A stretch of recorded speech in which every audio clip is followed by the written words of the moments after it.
Já,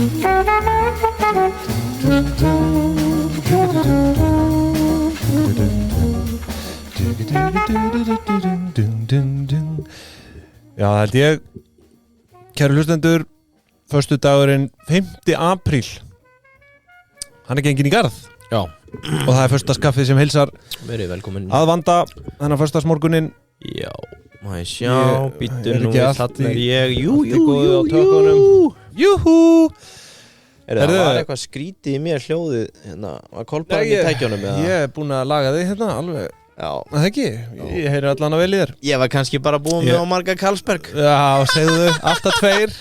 Alltaf tveir. Það er bara kurteisi. Já, það er nú. Eitt fyrir þig, eitt fyrir mig. Og ég gerði þetta nú sjálfur daginn þegar ég fór í óvænta brönns með frúnni.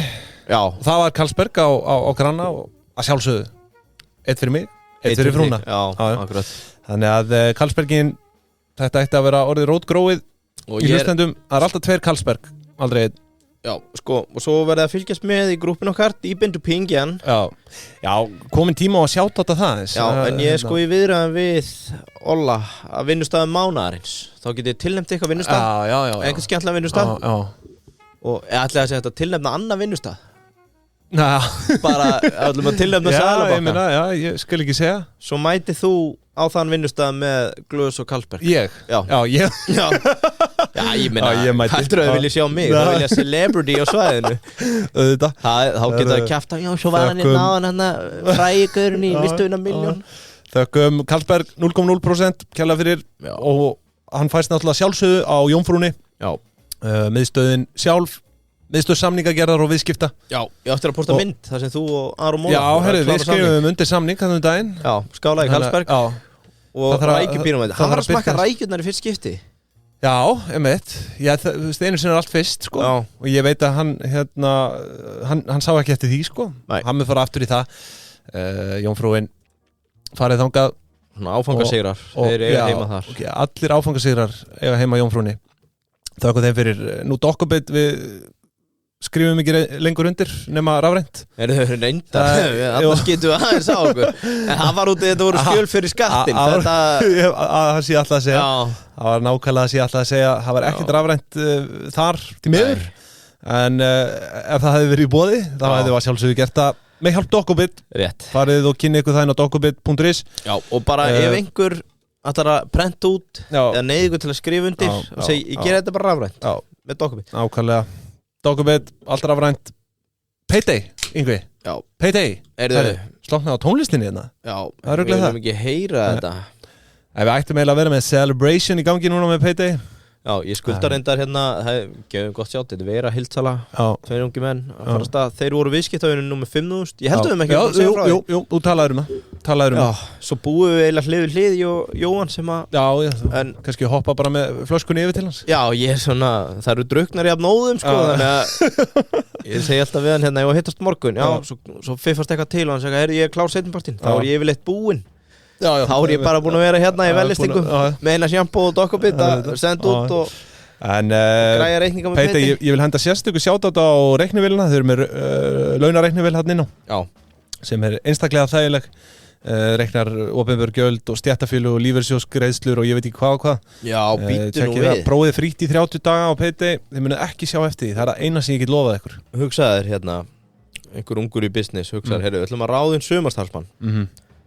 Þú má borga 500 skall í laun. Er það ekki bara fín laun fyrir sumarstarfsmann dag? Ég skal ekki segja, ég hef ekki mikið verið inn í þessum launakjörum sem sjálfstæðstarfandi. Fyrirtæki sem verður 593.000. Já. Það sem að framlag launþegans er 108.000 krónur og þetta er þá væntanlega hérna... Þetta er náttúrulega mismunandi eftir geirum, en launatengt gjöld, þú veist, almenn þumalputarregla kannski svona í kringum 20%. Svo gæti það verið, þú veist, í sjávarútvegi vitum við að það er meira til dæmis. Já.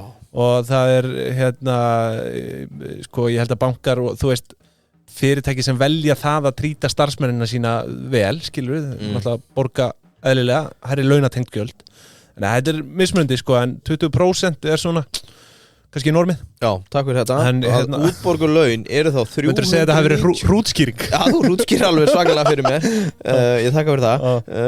að semst útborgulaun enda að vera 391.000. Þetta er svo sem gömul sá ný en það er augljóst að Þórdís þarf að fá eitthvað í sinn vasa hérna. Já, þú veist, þetta er bara, einmitt, svona leikunni gerður og ég meina... Þannig að hafið þetta í huga núna fyrir sumarstörfin, að þeir eru að fara að semja laun og fleira, að fara inn á paytu.is, reikni vel, og ef þú ætlar að fá 500.000 útborgað, þá ást að biðja eitthvað miklu meira, því að Þórdís þarf að fá sitt. Sér það.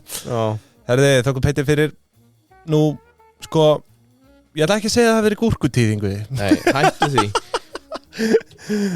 Gott að byrja alltaf þáttinn á þessu. Það er líka sko... Þetta er nú svona, þú veist, ég ætla að vera með svona eina umfjöllun, en það er nú einhverja fréttir einna svo sem, en svona heitasta fréttin í gær var bindiskyldan. Hækkað úr 2% upp í 3% og þetta er það sem að bankarnir þurfa að leggja til inn á Seðlabankan. Mér skilst að þetta séu í rauninni ég er ekki alveg 100%, mér skilst þetta séu 0% vextir á þessum bindiskyldu reikningum sem að bankarnir eru skilduði til að leggja ná. Já. Þetta er brút. Já, ég meina þetta er að hækka úr 2 upp í 3%. Hækkunin sem slík er 50% á höfuðstólnum sem að þarf að leggja til af EIF. Og sko, þú veist, ég ætla nú ekki að sitja hérna, ég er nú ekki hagfræðingur, skulum taka það fram. Og hvaða áhrif þetta... Máttir rætt og ritað þá. Ég er baksýnis hagfræðingur. Nei, þú veist, hvaða áhrif þetta hefur á efnahaginn, á þjóðarbúskapinn skal ég ekki segja, en þú veist, það er náttúrulega háværarættur það að þetta sé í rauninni ígildi bara vaxtahækkana. Hérna verið væntanlega, þú veist, það er augljóst að það hefur verið að draga fjármagn úr umferð sem gæti farið í lána, eða í útlánun og annað, en fer í staðinn og hengurinn á reikning Seðlabankans. Og þú veist, þetta er einhvers konar sveiflu jöfnunar, þú veist, tól sem að er nei, þú veist, það er bara verið að, hann talar áskerum gjaldeyrisforðan. Já, það er það sem ég skil ekki. Hvernig tengist þetta, ætla þeir síðan að nota peningin vaxtalaust til að fara að kaupa gjaldeyri eða? Já, þetta er bara svona, fyrst og fremst, einhvers konar... En þú veist, hvernig verður þetta gjaldeyri fyrir... Þetta er náttúrulega bara áfalla, svona, eða hvað sem er, bara einhvers konar áhættustýring. Ég meina... hvort þetta tengist í að það er fyrirhugað að það séu minni bókanir hjá ferðamönnum, hérna, skilur hvort þetta tengist í að þetta sé einhver áhættustjórnun í því. Já, en leittu þá út, Íslandsbanki setur 10 milljarð inn á óvaxta bókina hjá Seðlabankanum. Hvernig tengist það gjaldeyrinum? Er þá Seðlabankin að fara að nota þessa 10 milljarð til að eiga meiri íslenska krónur eða kaupa þér evrur fyrir hennar pening? Já, þú veist, það er eitthvað það sem að okkar þekking stoppar. Það er eiginlega, við erum eiginlega bara stopp þar, kaput. Já, maður hefur ekkert verið að ringsnúast í þessu, ég þekki það ekki til hlítar, en þetta er einhvers konar, þú veist, sjóður sem að vissulega er samt í eigu bankans, þú veist, en þetta er bara bundið inn á bók Seðlabankans. En ég minna að, þú veist, það gefur auðvitað leið ef að það kemur minni gjaldeyrir inn í landið, þú veist, með mingu ferðamanna. Sem að, þú veist, tennum sögum að þau líka. Já, það er hægt að gera það, en ég meina, þú veist, svo sveiflast þetta, sveiflast gengið eftir því, sko, frambúð eftir spurn og allt það.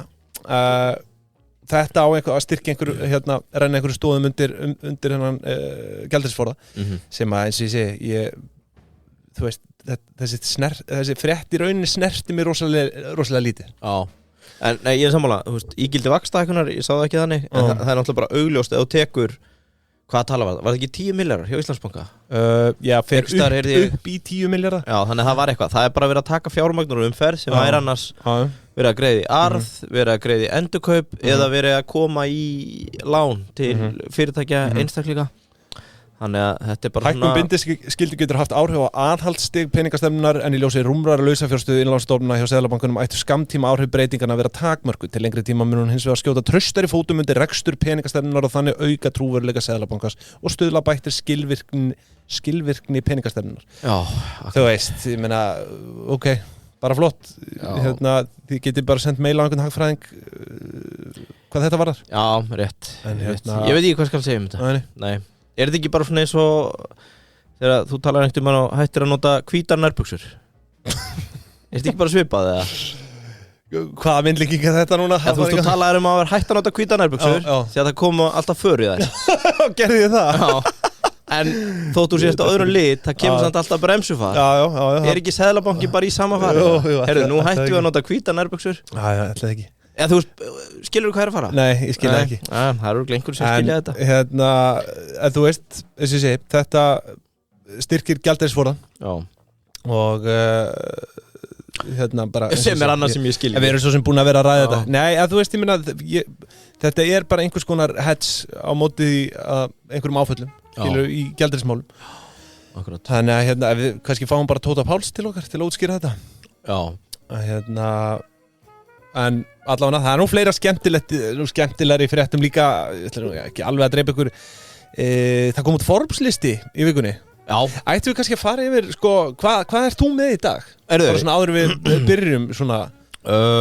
Sko, þú ert með einhverjar umfjallanir. Já, ég með ég fekk sent fjárfestingatækifæri í tequila. Já. Sem að mér langar bara svona pizza á þig og fleiri. Mér skilst að það sé hollasta áfengi til að drekka. Já, hollasta það sem bara, þú veist, minnsta eitrið. Já, þú minnaði þannig. Já, það er náttúrulega þessi lífsega saga alltaf að þetta sé kaloríum minnstu einingarna sem við getum tekið. Þess vegna mann maður eftir margir voru, ég tek bara skot. Þú veist, út í að það er einhver auka hitaeiningar í þeim drykk. Já, ég held að þetta sé bara byggt á því að þetta sé hollast því að það er minnstu sykur. Já, þá ekki bara verið bein ásýn á það þú veist að reyna að halda kaloríum í lágmarki? Jú, já, við skulum halda það. Það er okkar kenning allavega. Við erum bara svona þáttur. Við erum menn kenninga. Já, ég verð með það. Svo fór í erlenda fréttir hérna Kári Kreditinfo, hann er búinn að vera að hugsa að fjárfesta í Truth Social. Já, og ég ákvað að beita áreiðanleika könnun Kreditinfo áður en að lengra er haldið. Þannig að ég er með, það er nú bara svona nibba. Skemmtilegt. Svona nibba sem er oft á börnum þegar þú fæðast. Herru, ég er að fatta það. Ég skrifaði hérna hjá mér Lego-fréttina. En ég glemdi að punkta niður. Nei, þetta var bara háar afskriftir hjá Lego-fjölskyldunni. Ég glemdi að fara yfir hana. Þau allavega, sko, þau ekki að lepja döðun og skel sko. Lego-fjölskyldan er eitthvað mest dubious wealth sem þú finnur held ég, sko. Já, þetta er sko, högnuðust 74 miljardar íslenska króna á gengi dagsins í dag, 3,7 miljardir danskar. Já, afskrifuðu mikið, þurfti að afskrifa 1,8 miljard danskar króna í 2 Legoland skemmtigörðum í eigu Merlin Entertainments. Þú veist, ég ætla ekki einu svona að reyna að fara að þylja þetta upp í beinni, en það ætla hann að gengur vel hjá þeim, þú veist, gífurlegur hagnaður. Já, þau eru samt brjálu yfir einu. Það var verið að breyta lögum í held í Kaliforníu, einhver svona persónuverndarlögum að maður ekki lengur birta myndir af glæpamönnum. Og þú veist, löggan hefur bara verið að birta myndir held ég bara á Twitter X. Þannig að það sem gerist er að menn byrja að setja Lego-kalla í andlitið í staðinn. Og Lego er held ég búið að hafa formlega samband við annarkvæmt þá sem er að gera þetta eða ríkið að hætta þessu. Ég skal finna þetta. Það er sennilega ekkert sérstaklega ánægð með þetta sem eigandi. Nei, þú veist, ég veit ekki. Hvað skal maður segja?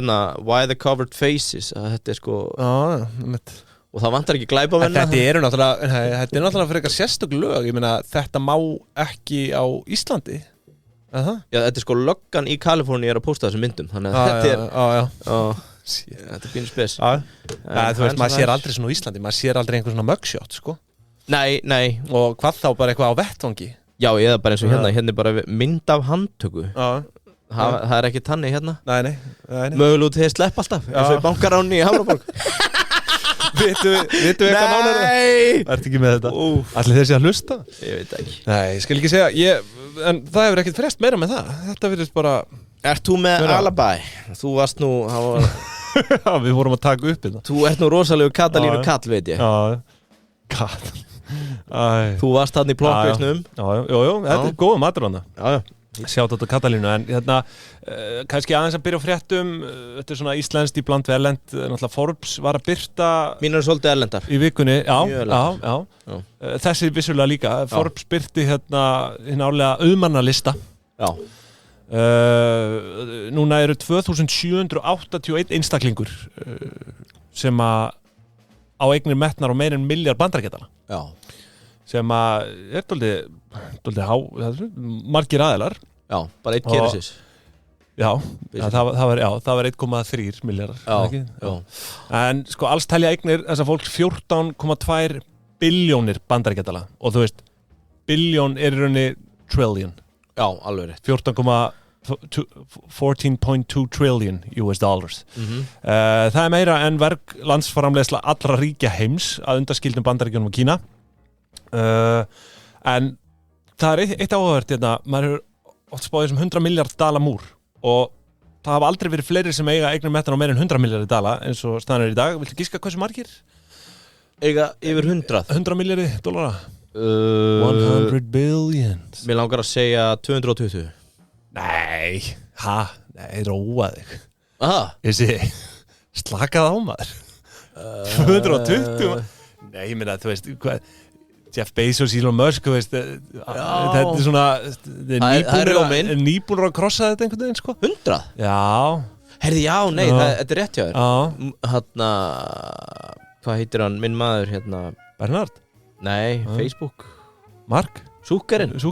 Hann er bara nýkomin yfir 100. Já, svona tilfellega. Ok, heyrðu, ég ætla að endurhugsa, ég ætla að segja það á 9. Ekki alveg, það er 14. 14 talsins, efst á listanum er náttúrulega okkar maður Bernard Arnault sem við höfum tekið umfjöllunum nokkur sinnum en þú fórst vissulega ítalega í hans auðafi Það var áður en hann var ríkasti maður heims, eða ekki? Jú, hann var high riser á þeim tíma þegar var að koma fyrstu uppgjörun og COVID að þeir bara Hann nefnilega virðist hafa tekið nokkuð sko vel fram úr Jeff Bezos og Elon Musk þeir náttúrulega eru í öðru og þriða sæti Jeff Bezos í öðru og Elon Musk í þriða Ég er með hérna live listan það er bara Bernard Arnault með 220B Jeff Bezos 200B Elon Musk 191B Eitt hérna með þessi luxusmerki það er mikið fylgst með þessu Louis Vuitton, Gucci Hermes hvað þetta allt heitir okkur langar að fara að taka upp svona míniseríur fjárfesta í úrum dýrum fötum áfengi listaverk ég veit ekki hvað fleira ef einhver veit einhvern sem er að fjárfesta í dýrum fötum á Íslandi láta okkur vita það væri strákur eða stelpa það væri heitt sko það er mjög áhugavert að vita hvort einhver sé að flippa treflum hérna frá hvað heitir trefillin aftur sem að Burberry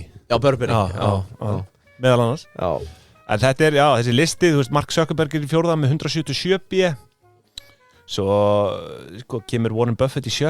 138 Bill Gates hangir þarna inn á þú veist, hann er alltaf búin að gefa frá sér sko, helmingin eða eitthvað hann væri örugglega ríkasti maður heims Bezos væri náttúrulega miklu stærri hann hefði ekki skilið konan hans er að vera búin að gefa frá honum sko, eða frá honum, frá sjálfur sér svo er náttúrulega okkar maður Steve Ballmer hann er í 9. sæti 124,4B og þú veist, þetta er ríkasti trúður heims basically þú veist, gæinn það er óskiljanlegt hvernig svona hann er bara segur að selja ég veit að þetta er bara sölumaður dauðans fyrir ykkur sem viti ekki hvað Steve Ballmer er hann er einn af þeim sem hoppaði early Microsoft, þessulega ekki meðstofnandi en ef þið googlið launch of Microsoft Windows 95 og skrifið Steve Ballmer þá sjáu þið eitthvað mest þetta er alveg sko þetta er kostulegt hann dansar hann svið eins og brjálæðingur og allan að gaman að hann en hann situr á 9. sæti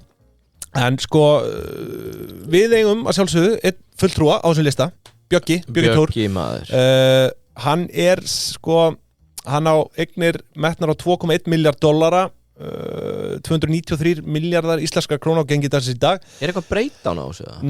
Já, ég er með það sko Þetta er annað ári röð þar sem hann er eini Íslendingur á listanum hann er náttúrulega búin að vera þarna samfellt heilengi sko náttúrulega Davíð Unity var þarna fyrir 3 ára Hann er bara 57 ára Bjöggi? Já En hann var á þessu lista náttúrulega fyrir hrun sko þá er hann bara fertugur sko og hérna Yngri Já, í raun sko en sko auður hans í fyrra var metin á 2,5 miljardar sama tími fyrra og þannig að samkvæmt Forbes þá er áætlað að auðæfi hans hafi dregið saman ríflega 400 milljónir dollara milli ára sem eru 55 miljardar króna hann er að falla meira en 300 sæti á listanum yfir ríkasta fólk heims milli ára núna situr hann í sæti 1545 var í 1217 þar áður og svo kemur svona létt breakdown á þessu meðal helstu eigna Björgúlfs Thors í gegnum fjárfestingafélögin sín í dag eru fjarskiptafyrirtækið WOM sem að vissulega er í greiðslustöðu núna í Chile. Já, en harti árið þar. Já, það er í greiðslustöðun í Bandaríkjunum, þetta er fyrirtæki frá Chile. Svo er hann með eignarhlut í sprota og tæknifyrirtækjum á borð við Swift, Deliveroo, Stripe, Monzo og Clang Games. Stripe náttúrulega þekki við. Já. Restina eiginlega bara þekki ég ekki, sko. Hann á líki einhverju sem heitir Sandis Pharma sem er í Sviss. Já. En það er mjög áhugavert líka að fylgjast með heimasíðunas, Nóator. Já. Hún hefur verið að taka miklum breytingum undanfarin ár og ég held að sé engin Íslendingur lengur í vinnu þar. Nei, já, það er svo. Já. Var hann ekki síðastur, hann hérna? Já, sko, jú, hann er ennþá og svo virðist vera Birgir sé ennþá partner. Já. En svo er þetta heldur bara útlendingar sem eru eftir. Já, já. Það hefði nú verið gaman að sjá einhvern neitt Ólafur Ófeiksson, analisti. Já, einhver junior bara. Já, einhver lítill svona vökuliði sem var hægra meginn í pólitík og er núna að vinna í einhverjum lyfjadílum. Það hefði verið fallið saga. Já. Já, Nói. Hvað veit maður? Nói, ég heiti Nói, ég er analisti á Nóator, eitthvað svoleiðis. En já, allavega, þetta var hérna umfjöllum mínum þennan Forbes-lista sem kom út í vikunni. Já. Það er nú fleira hérna, sitt hvað fleira, viltu skjóta eitthvað inn í með Forbes? Já, eða bara með einhverja umfjöllun, þú ert með svo skemmtilegt í dag. Já, förum með í áreiðanleika könnuna með Kára í Kreditinfo, því að Truth Social, sem að ég held svona flestir hafa heyrt af en viti kannski ekki allt og mikið um. Það var náttúrulega í útboði núna. Já, þau fara í merger, semst SPAC-in, Já. Við þurfum eiginlega að gefa SPAC-inu betri skil, sko, hérna, í einhverju þætti. Það er eitthvað íslenskt orð yfir þetta. Ég skal sjá það. Ég man ekki hvað það er. Það var komið orð Special Purpose Acquisition Vehicle eða Company eða eitthvað. Það kemur, eða sko Bjöggi var náttúrulega með eitt félag sem Special Purpose Acquisition Companies. Já, akkurat það sem ég sagði, en bara hvernig er það þýtt? Já, ég sé ekki það fyrir mig. Sérstakar yfirtöku tilgangsfélög. Það er ekki að sér að leita. En sko, smá breakdown Trump. Sérstök yfirtökufélög. Já, það var ekki meina það. Sér það. Þetta er bara samkvæmt skemmunni, sko. Við nánast náðum að þýða þetta sjálfur, sko. Já. Í beinni. Þetta er nú bara BS-ritgerð, sko. Já, gefðu höfundum kredit. Já, Jón Steinar Jónsson, bara, hann skrifar SPAC-félög. Ég reyndar að geti lesið þessa. Já. BS-ritgerð í viðskiptafræði. Ég geri þetta stundum, bara þegar ég er afla með þekkinga, þá fer ég bara inn á skemmuna, sko. Ég var náttúrulega með dýpindu skemman hérna bara í fyrstu. Herðu, ok, áfram. Trump Media and Technology SPAC-ar sem sagt við Truth Social. Truth Social er félagsmiðlinn sem er stofnaður eftir að Trump er hent af Twitter. Held ég 2020 eða 2021. Toppi vókismanns bara. Já, líka bara þegar hann er komin úr forsetaembættinu og verður ennþá auðveldar að sparki hann. Sparki líkandi mann, þá hann hent af hinu vók Twitter, eins og kalla. Og hann hefur verið þar allar tíð síðan. Ég held að sé ekki aftur komin á Twitter þótt að Elon sé búin að leyfa það. Nei. Sko, jú, hvort hann sé með aðgang. Það sem að vakti síðan athygli við þennan SPAC merger þegar hann á endanum gengur í gegn er að félagi fer á flug. Sem sagt, og þú ert sterkar í meme stock trading deildinni. Já, svona jarmari. Já. Ég er nú eiginlega bara með stöðuna hérna. Já, Donald Trump er á Twitter. Hann er á Twitter núna í dag. Nei, hann hefur ekki tweeta. Hann er bara aðgangurinn er opinn en hann hefur ekki tweeta. Já, hann hefur ekki formlega nema mugshotinu sínu hérna 2023. Það er síðasta. Sko, þeir eru að treyta núna market capið á þeim þegar þetta er skrifað 2000 sinnum tekjur. Já, mitt. Og ég er svona í djóki tók að það er eins og ef að markasverið útvarpssögu væri 90 miljardar. Þau eru með tæplega.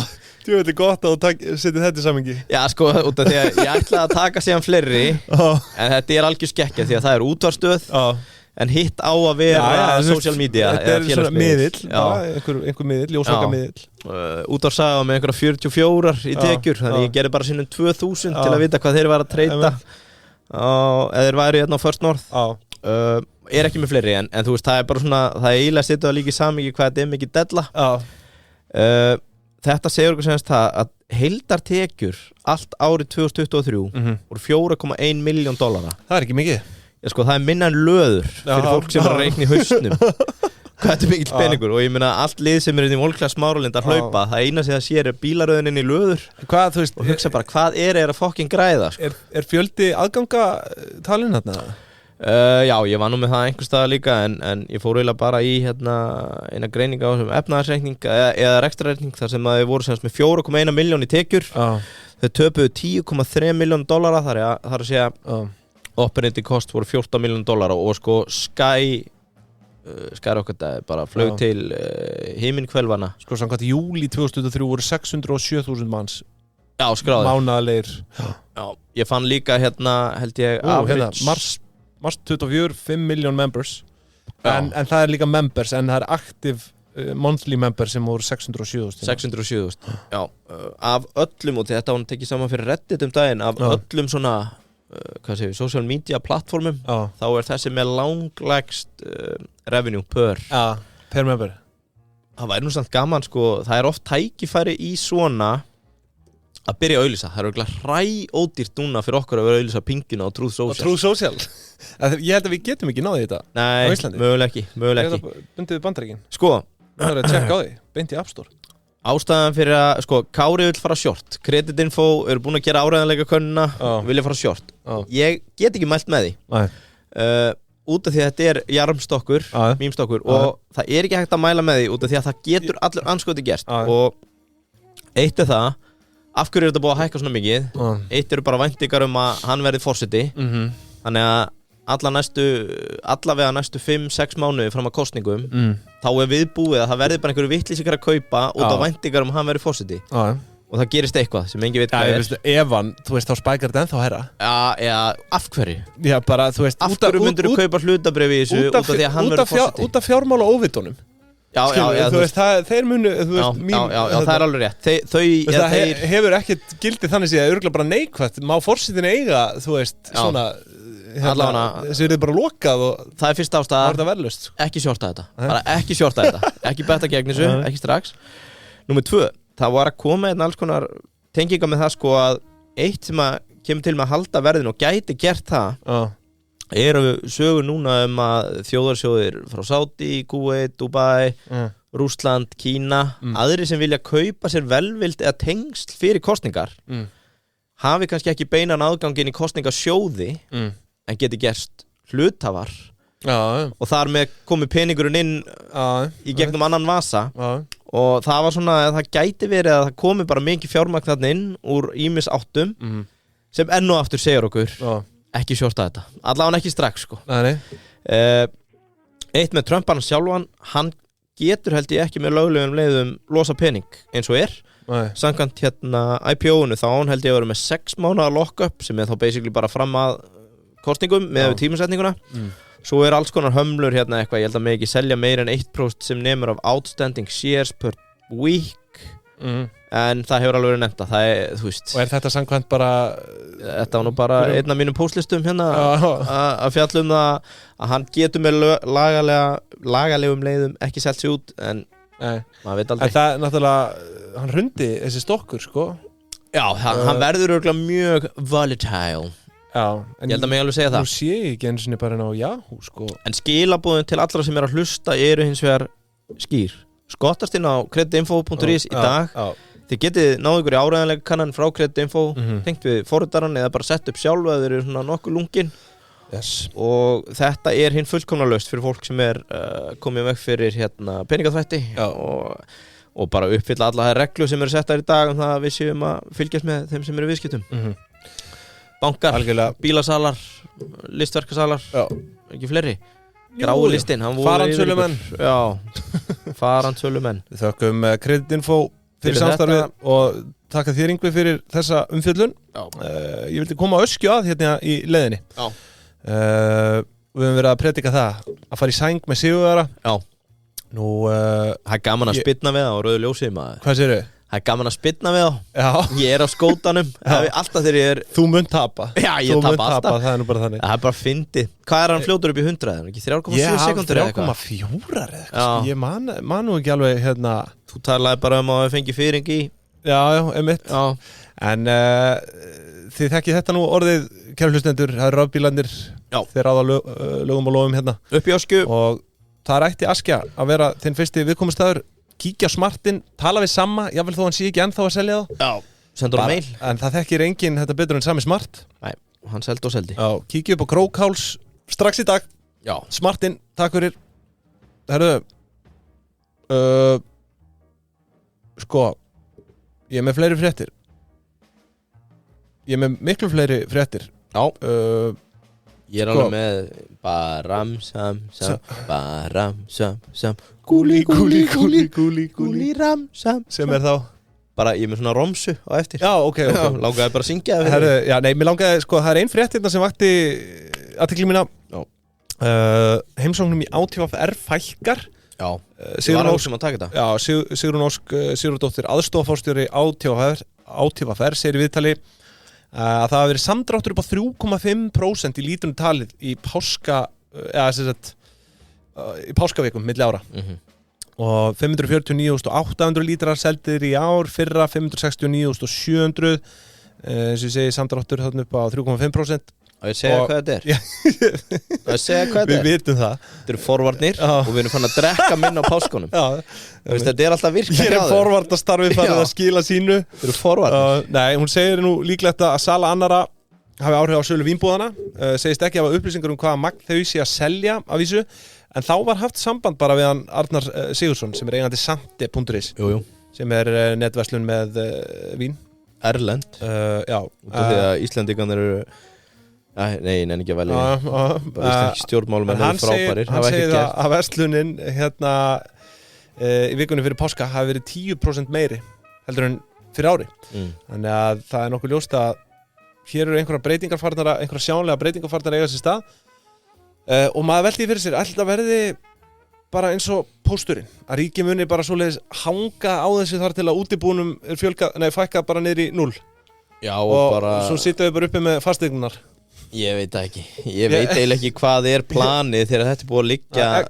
Hvað finnst þér í þessu? Þú veist, ætti það að selja vínbúðina? Já, bara losa þetta með, af hverju á ríkið að reka vínbúð? Eða bara leysa þetta upp, skilur eða hvernig? Já, það væri örugglega bara eðlilegast.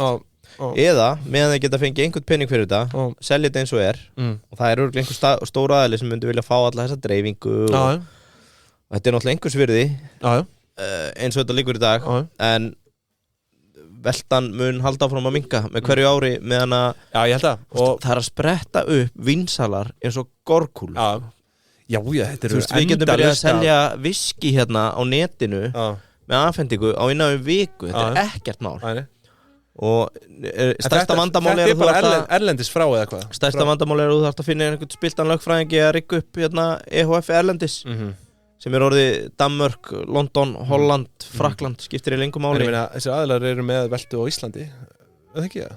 Ekki erlenda, þú ert samkvæmt lögum, þá ert að kaupa af erlendri vefsölu en lager og byrðahald er hérna heima sem er dreifingin. Já. Þannig að þú sérð eins og það áttar að skoða Sante, ég held þú sjáir ekki raunverulega veltu á hérna vínsölunni.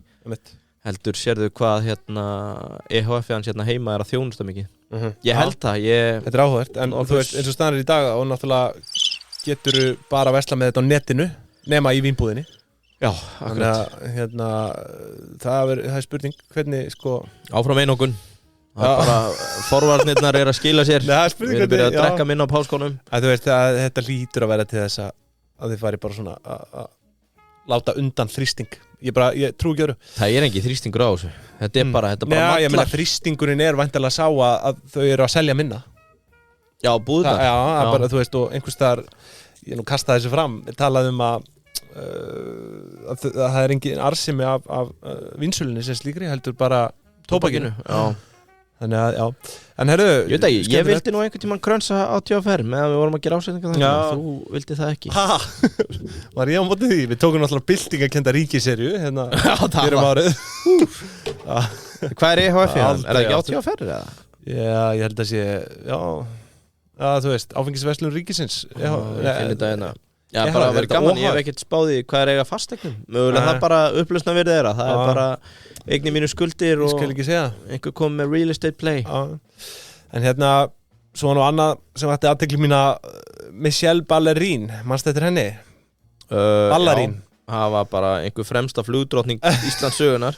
Hún alveg kolrugluð maður. Heyrðu, fara nú varlega. Nei, sko, hún núna alltaf á LinkedIn. Já. Já, ég með hann á LinkedIn. Nei, það væri gaman. Hérna, á LinkedIn síðunni sinni, þá hún hún heitir núna Michelle Roosevelt Edwards. Já. Hún að óska fólki gleðilegra páska, gleðilegs þjóðhátíðardags Bandaríkjanna, gleðilegra jóla og gleðilegs nýs árs og allt það. Allt í nafni WOW og merkt hashtag WOW. Þess að allar fæslunar sem að birtast í þessu bara með myndum eða myndböndum sem er gömlu efni frá WOW. Varstu ekki múin að sjá þetta? Nei. Já, ég hafa upp á henni hérna á LinkedIn. Já, hún heitir bara Michelle Roosevelt og þú veist, hún hérna bara Happy New Year, bara WOW. Og þú veist, að setja sko gamla YouTube-auðlýsingar frá WOW inn á óska fólki gleðilegra páska og eitthvað. Já, ég átta mig ekki alveg á þessu gjörning. Þú veist, það sem þetta þetta bara gjörningur, ég skil þetta ekki. Og núna hún farin að sponsa einhvern knapa, breskan knapa í WOW með WOW-lógóinu. Þetta einhver svona, þú veist, þetta mjög efnilegur knapi í Bretlandi, knapi Asin. Sem semst núna undir merkjum WOW. Já, þú veist, þú sér hann hérna í buxunum með WOW á hliðinni og eitthvað. Það nú gott að hann gæti látið gott að sér leiða. Ég skil ekki hvað hann ætla sér með þessu sko. En eins og við vitum að þá keypti hún eignir WOW hérna, hvað var ekki, 2019 eða? Hún í 4D skák við sjálfa sig. Já, einmitt. Hvað planið? Það góð spurning og það var nú íslenski lögfræðingar og fleiri sem að komu hérna bara fram í viðtali, bara já, þetta bara alveg að fara að gerast. Já, kannski voru þeir gabbaðir. Já, en það voru náttúrulega fórritarar sem voru gabbaðir að einhver liti, en unnur svo dómsmál. Hvað það nú sé veik samt ef að þessi knapi fær síðan ekkert greitt eða neitt. Ég held hún sé eitthvað rugl, hún eitthvað alveg kolrugluð sko. Já, farvalega. Þú veist, þú veist, hvað meinar þau? Já, einmitt, ok.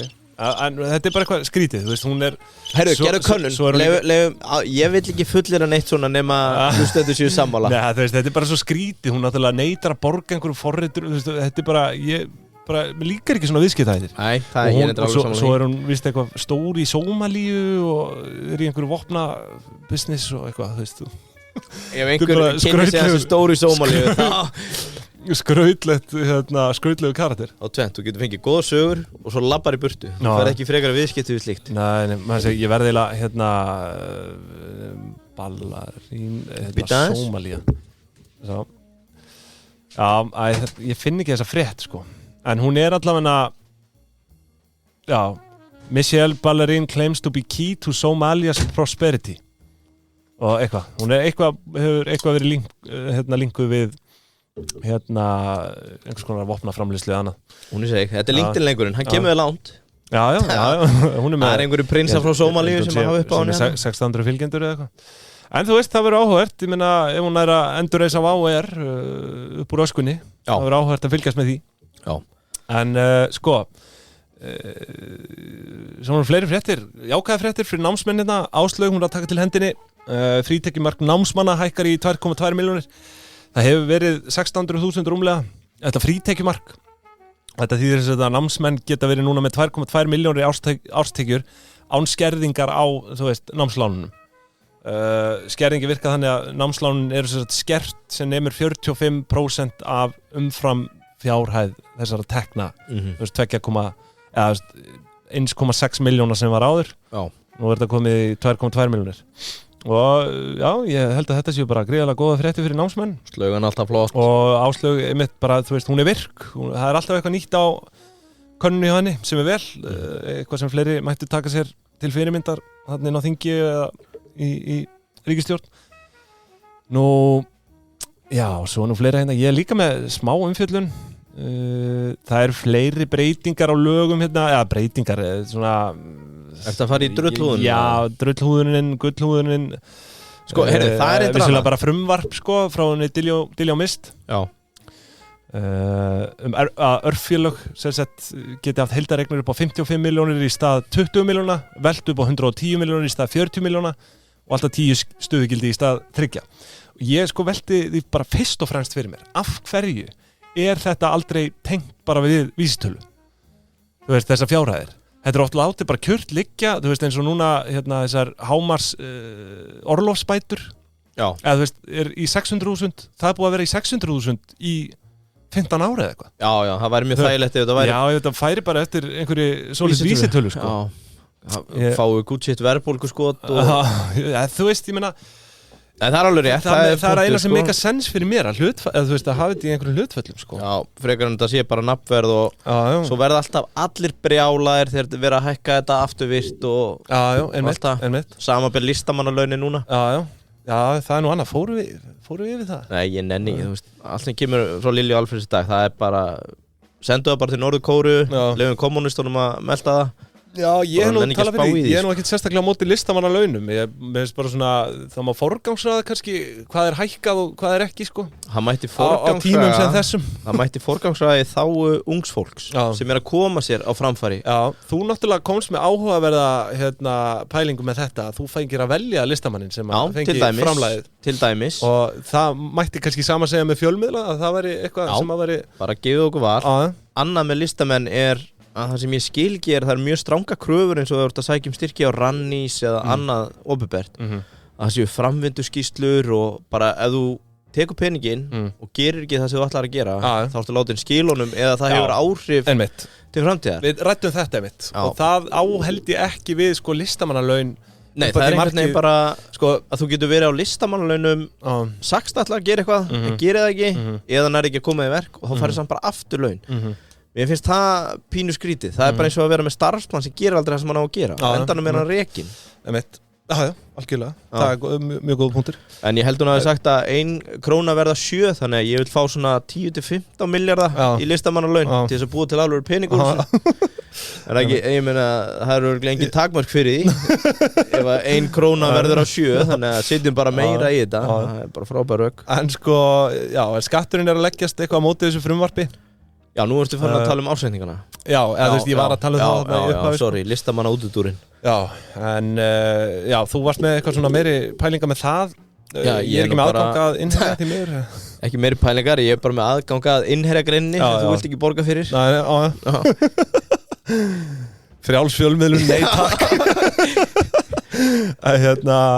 Nei, skatturinn að leggjast gegn þessu á, nema að sé einhver svona mótframlög einhverja mótvæðis aðgerðir Já, býttu eftir með það, ég skildi ekki alveg hvað skatturinn var bara sko, ok, taktu Ísland fyrst, gerum þetta skipulega Já, þú veist, ég meina með þessi ársreiningalög, mér finnst alveg bara svona Þetta er drullhúðun Já, þetta er valið pæling að þú veist, því að hlutfallslegur kostnaður við endurskoðun er rosa mikill hjá örfélögum þá finnst mér ekkit ég styð þessi lög eða þetta frumvarp alveg bara 100% sko.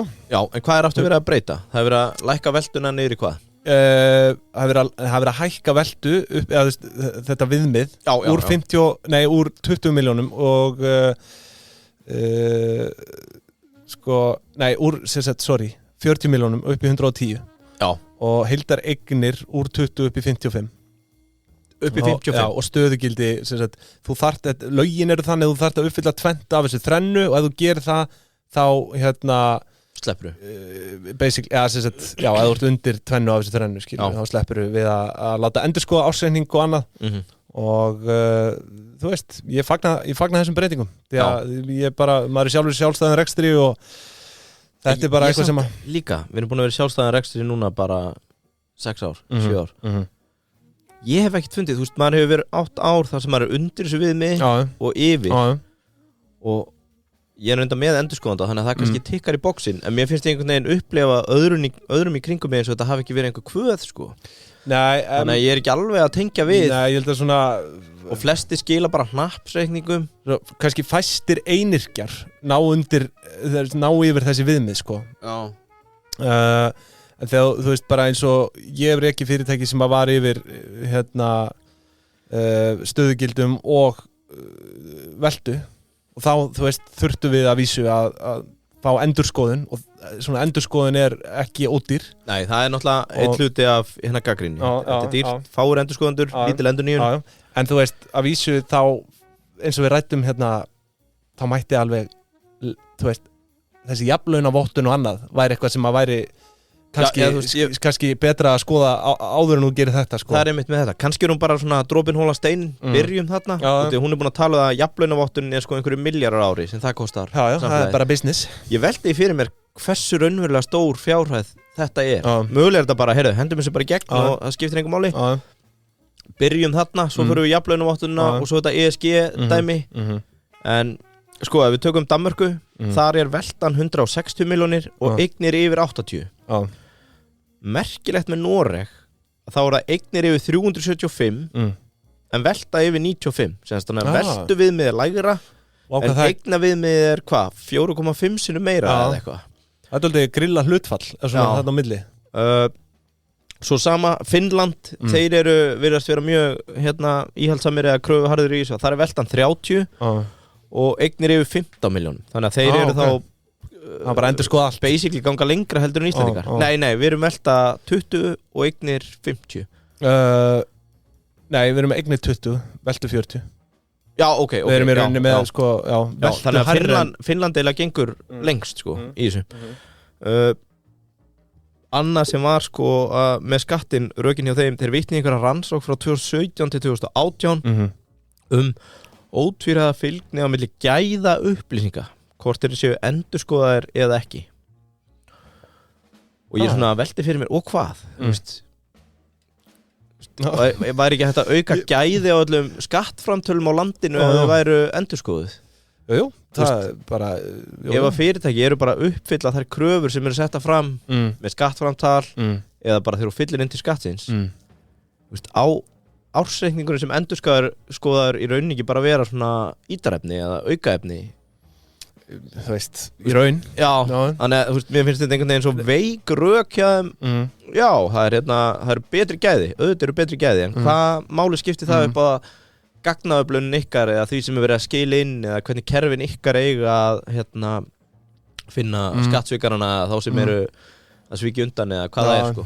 Ég skal ekki segja en þetta er allavega það sem kom En þú ert náttúrulega, þú þarft að skila ársreikning, skilur bara, það eru öll EHF allan að skildu til þess, sko. Já, sko, þú skilar ársreikning, svo skilaru skattframtali líka, sem er sér, eða skattaskýrslu, þannig að þú veist, einhvern veginn eru að lesa þetta tölurnar eins allstað frá og hljóta að vera með einhver kerfi til að átt að sjá, þannig að þú segir, endurskoðun, þetta er bara gæðastimpil, það er bara, þú veist, hér erum við með endurskoðan ársreikning.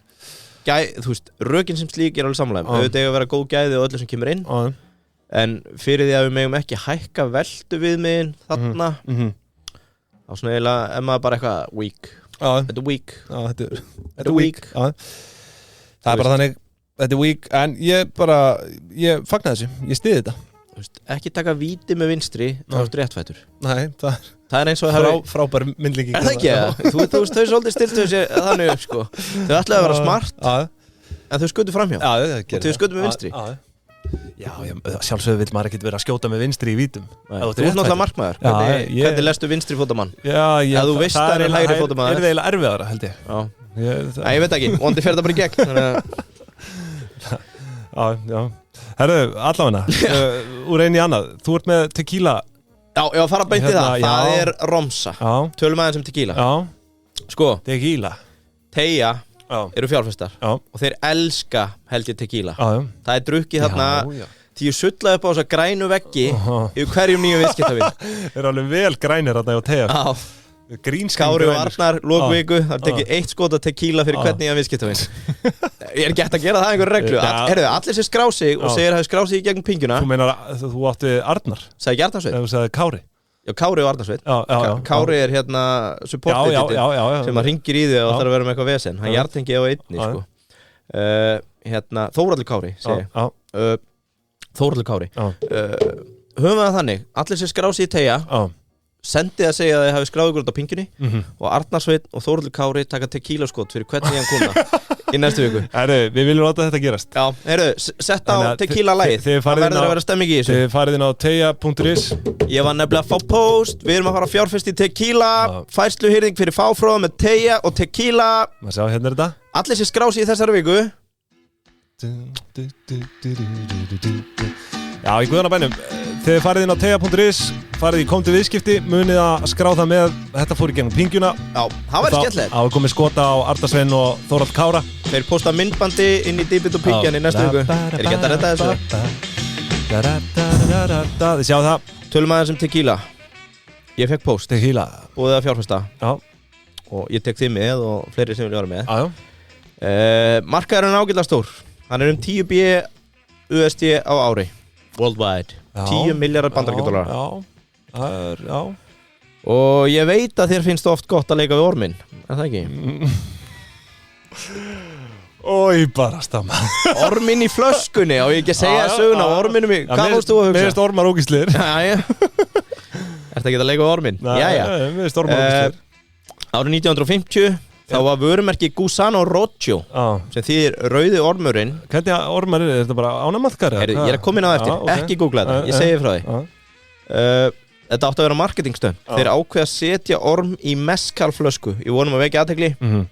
En ormurinn er basically bara ormurinn sem lifir við agave plöntuna. Sem sagt plöntuna sem að tequila og mezcal er búið til úr.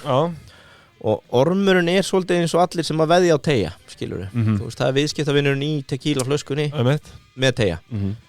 Hann heitir Gusano de Maguey og þetta er henni lirfa sem verður að nætur fyririldinu Mariposa. Hann með hann svolítið myndrænt, sko, ef þú skráði í teia, þá ertu að henda orminum í flöskuna, þú ert ormurinn sem viðskiptavinur, lítið lirfa, svo blómstrar hann með teia og verður að nætur fyririldi. Skemmtilegt, ormurinn í flöskunni náttúrulega mun ekki lifa þann dag. Nei, Því miður. Já, en hjá tequila En hjá teia þá mun að lifa þann dag, sko. Sko, aðeins munur á mezcal og tequila, þekkir þetta? Nei, bara ekki neitt. Tequila Eina tequila sem ég drukkið bara þetta Sierra þarna. Já. Sem vist eitthvað algjört eitur samkvæmt Mexíkó búum, sko. Já. Mexikanunum. Já, ég sammálaður. Sko, tequila bara gert úr bláu agave plöntunni, blue agave. Eða að það sé krafa að minnstakosti 51% sé brugga úr því. Mezcal 51% ráðandi hlutur. Mezcal alls konar. Mezcal búið til í 9 ríkjum Mexíkó en tequila bara í 5. Ok.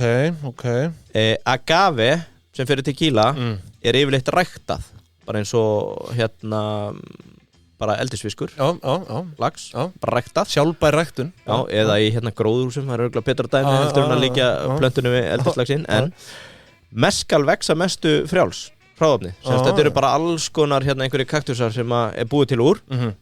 Framleiðslumunurinn helst þá að mezcal ristað, hítið að rista, á meðan að hítið að rista? Já, heyrðu, þetta var óþarfi. Nei, hvað er þetta? Varst að leika Jón Bjarna, frænda minn, sem að vinna. Já.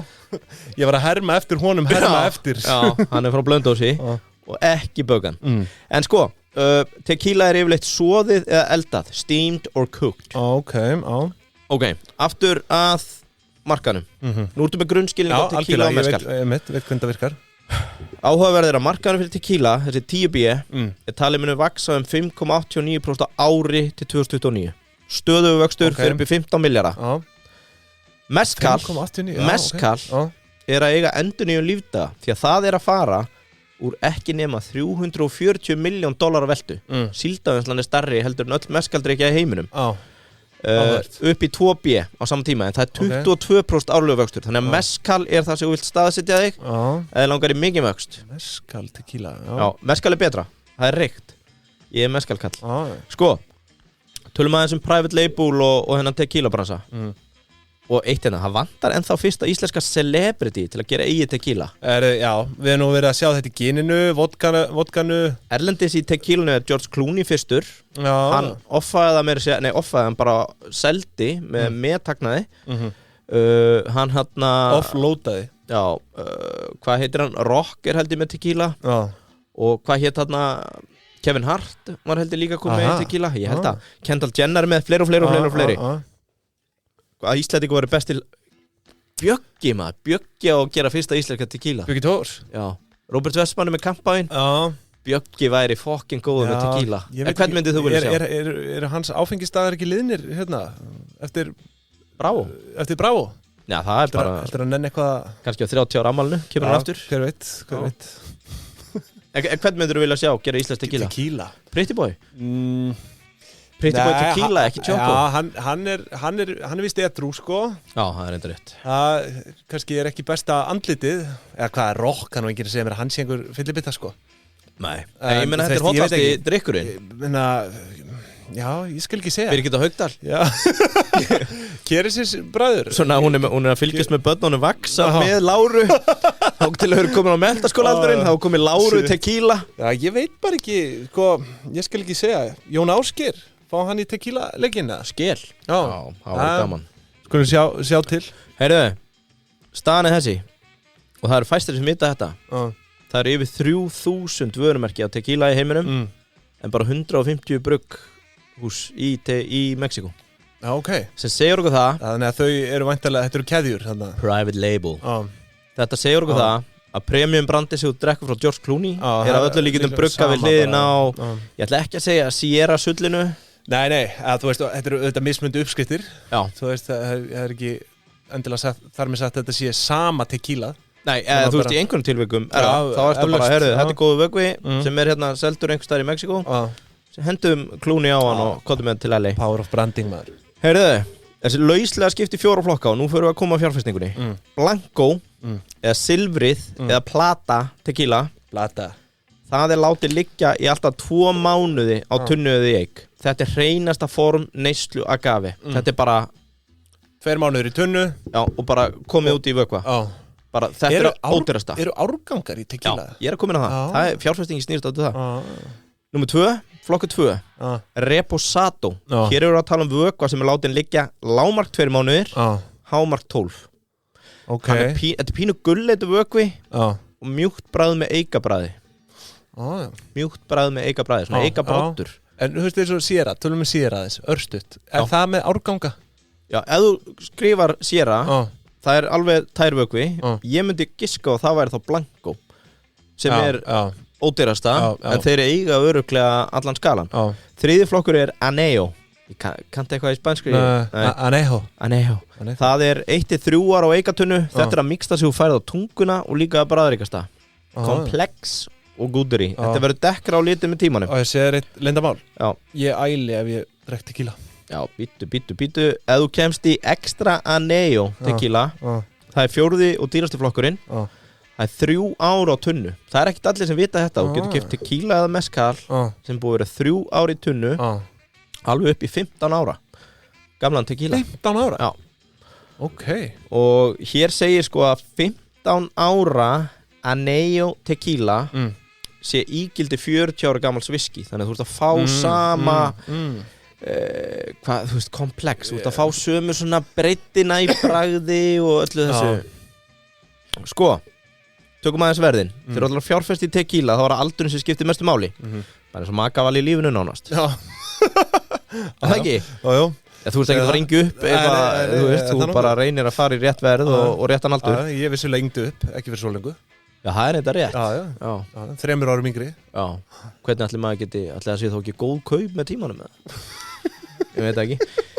Sko, verðmunur fyrir svona basic vöru er að fara úr $32 fyrir plata sem er bara vökvinn beint af plöntunni yfir í kannski $100 plus. Það er legin 3 ára vökvi á eikatunnu.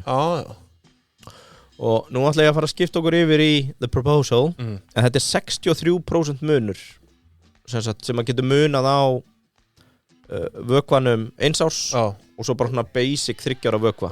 Þannig að þar sérðu, ok, hver er ávöxtun að láta býði 3 ár? Verðið. The price. Já, the price. En svo er spurning bara, eða þú veist, verðir eitt og svo er náttúrulega bara framleiðið annað, sko.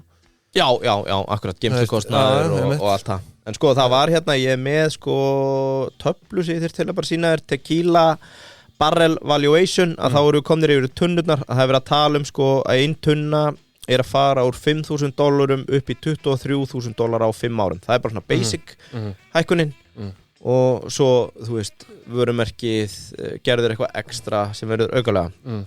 Sko, dýllinn sem að Teija er að hugsa að fara inn í með okkur er áhugaverður. Við ætlum að kaupa 50 200 lítra tunnur af 100% blue agave tequila. Lágmarkinn er $10,000, sem svona 1,4 milljónir. Við erum að fara að kaupa fyrir $260,000. það semst heildarbæið á þessar hérna 200 litra tunnur. Já, ég minna það. Við ætlum að halda í 3-5 ár. Old. Gæinn sem pitchaði sá mig, hann með 2% management fee og 20% carry, þannig hann tekur 20% af hagnanum í lokin. Strategían þessi, við ætlum að kaupa 50 tunnur, selja helmingin eftir 3 ár, fá fjárfestingum tilbaka og þá verður tekin ákvörðun hvort að ég halda, þú veist, hvernig skuli halda á restinni af hérna 25 tunnunum. Já, bara hvernig á að geima þér, hversu lengi. Já, bara þú veist, ef að markaðsaðstæður verða hérna hagstæðar, þá ætlum við kannski að selja 10 tunnur og vera komnir í plus, borga okkur eitthvað tilbaka. Þá hefur við 15 tunnur eftir. Þetta er 5 ára range. Og hvernig gerur þú svona fjárfestingu? Hvernig? Ég fekk þetta heitir allt. Þetta er raunveruleg fjárfesting. Já, ég veit það. En þú veist, getur þú bara haft samband og lýst yfir áhuga? Sko, þú þarft að vera accredited investor til þess að mega fjárfesta í það. Sem er þá eins og fagfjárfestir væntanlega? Já, ég held þeim sjálfur saman með einhverja útlendingar, sko, ef við myndum heyri þeim. Já, crowdfunda þetta? Já, það væri gaman, sko, að vera allavega með minimum buy. Þú talar 2% management fee, það af öllu. Svo ertu með 20% af hagnaði? Já. Ok. Og þau að reikna hérna hold period 3-5 ár og potential internal rate of returns í 35-40% á þessu tímabili. Og já, svo var ég líka með hérna tækifæri að kaupa 1% í mezcal framleiðanda í tequila. Já. Og sko, þeir eru premium mezcal, þeir eru að selja mezcal blanco flösku á $300.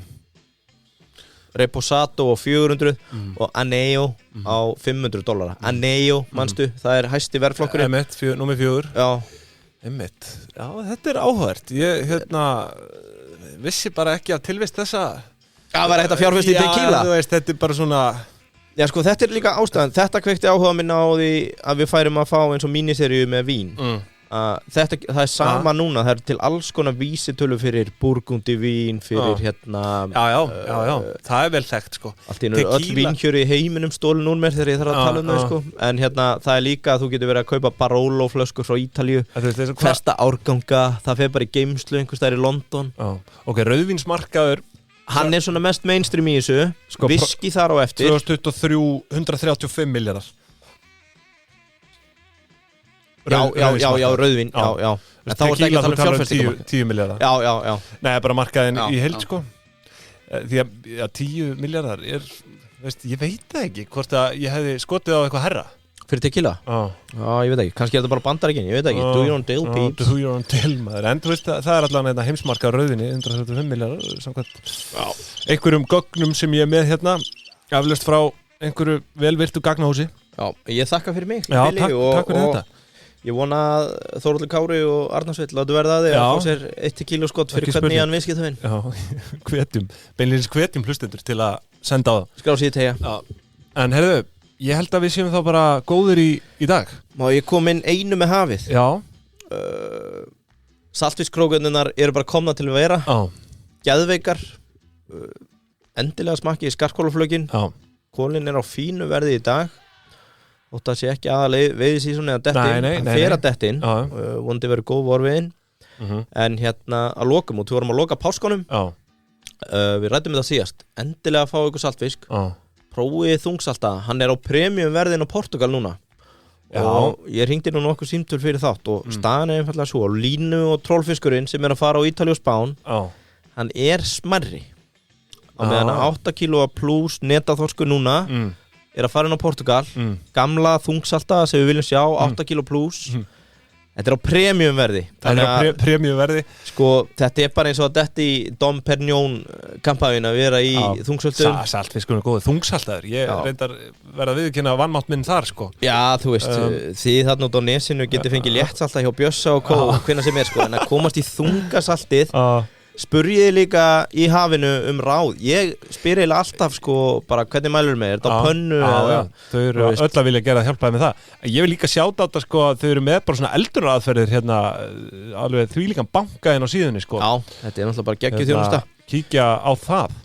Ég held að ef ég myndi kaupa hjá þeim saltfisk og afgreiðslu daman eða maður myndi segja sko, ég stingdi þessu bara undir handakrikan í 10 og svo bara fítar þetta. Ég myndi gera það sko. Þetta þannig traust. Það ekki oft sem þú fer inn í fiskbúð, þú treystir 100%. Nákvæmlega. Hafið 100% traust. Traustið gagnkvæmt og prófiði allt sem ykkur dettur. En ég held að við förum nú bara svona að ljúka þessu í dag. Það var nú ekkert svona mikið meira á lista hjá mér. Ég var vissulega með umfjöllun sko heima vélmenna markaðin. Heyrðu, já. Household Robot Market. Það hljómar. Og ég ætla að geyma það í næstu viku. Þetta gæti verið mjög áhugaverð umfjöllun. Þyrfti kannski aðeins að bæta við hana sko líka. En þetta að mínum mati, hér liggja tækifæri. Þetta hljómar. Líkt og í tequilanu. Eins og Japan sé leiðandi. Já, ég var með gískanda þér. Já, það Japan? Hvaða heimsálfa? Það Japan eða? Já, þú veist, Asía leiðir hvað heimsálfur var það, en ég þarf að fara kannski að kafa eins dýpróni í þetta til að vera með þessar staðarindir á hreinu sko. En þá til næst við tökum það fyrir þá. Heyrðu, við tökum það bara fyrir í dag. Þetta var langur þáttur, bara eins og síðast á föstudaginn langa. Við erum eitthvað að lengja þetta hjá okkur, en ég held að fólk hafi nú bara gaman að því. Ekki, heyrðu, þakka fyrir í dag. Góða helgi, bye. Góða helgi, bye.